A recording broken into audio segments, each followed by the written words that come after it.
कि तुमको नाचना है तो मुझे नचाना है, इसलिए मांगता है ना तो मैं उसे भक्ति दे देता हूँ। और भगवान भक्ति से ही तो प्रसन्न होते हैं। भक्ति प्रियो माधवा, भक्ति तुच्छत केवलम न चतुराई, भक्ति प्रियो माधवा, भगवान को केवल भक्ति ही दिए महाराज। तो सुखदेव जी महाराज को भी गर्भ में दर्शन दिए और परीक्षित जी महाराज को भी गर्भ में दर्शन दिए। कब दर्शन दिए, कैसे दर्शन दिए, उसकी कथा यहाँ पर श्री सूत जी महाराज, सूत जी महाराज कहते हैं, हे शूद्रकादि ऋषियों, महाभारत का युद्ध चल रहा था। महाभारत के युद्ध में लगभग सभी लोग मारे जा चुके थे, सभी लोग मारे जा चुके थे।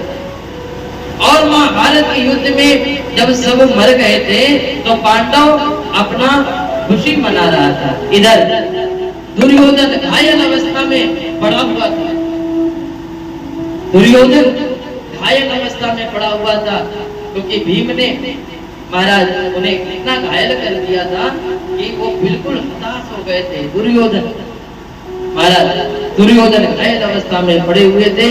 इसी बीच में महाराज दुर्योधन के पास, महाराज दुर्योधन जब घायल अवस्था में जब पड़ा था तो इनके पास में महाराज दुर्योधन विचार कर रहा है कि बताओ, इतना बड़ा हमारा संख्या, इतना बड़ा हमारा वो साम्राज्य, लगभग सब मर गए, अब कोई नहीं है मेरे इस साम्राज्य में, अब महाराज क्या करें?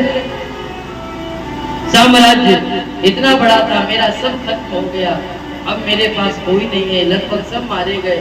देखो कौरव और पांडव ये दोनों में युद्ध हुआ है महाभारत, लेकिन पांडव विजय हुए। क्यों? क्योंकि इनके पास सत्य थे।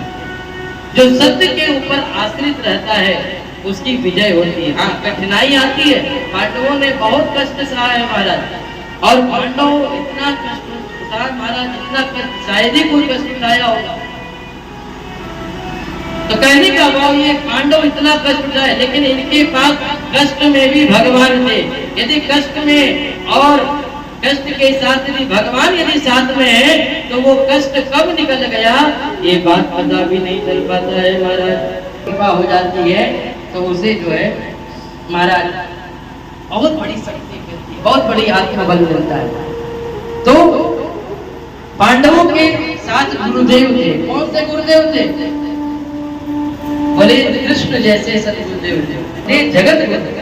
और जिसके पास कृष्ण हो वो भला, वो कैसे जो है। तो पांडवों का विजय हुआ और दुर्योधन महाराज ध्यान कर रहा था, बताओ उनके लोग मार दिए गए, लेकिन मेरे वंश में तो लगभग सब मार दिए गए, लेकिन पांडवों में से अभी कोई नहीं मरा। मन में विचार कर ही रहे थे, इसी बीच में अश्वत्थामा आ गया। अश्वत्थामा आए और अश्वत्थामा ने कहा, दुर्योधन महाराज आप बताओ, आप विचार क्या कर रहे हो, ये बताओ आपको ग्लानि किस चीज की है? बोले ग्लानि, तो ग्लानि की बात कर रहे हो?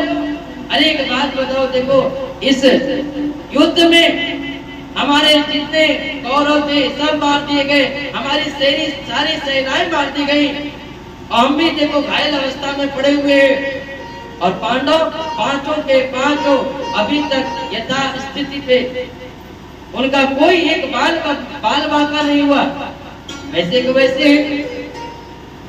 अश्वत्थामा ने कहा आप क्या चाहते हो?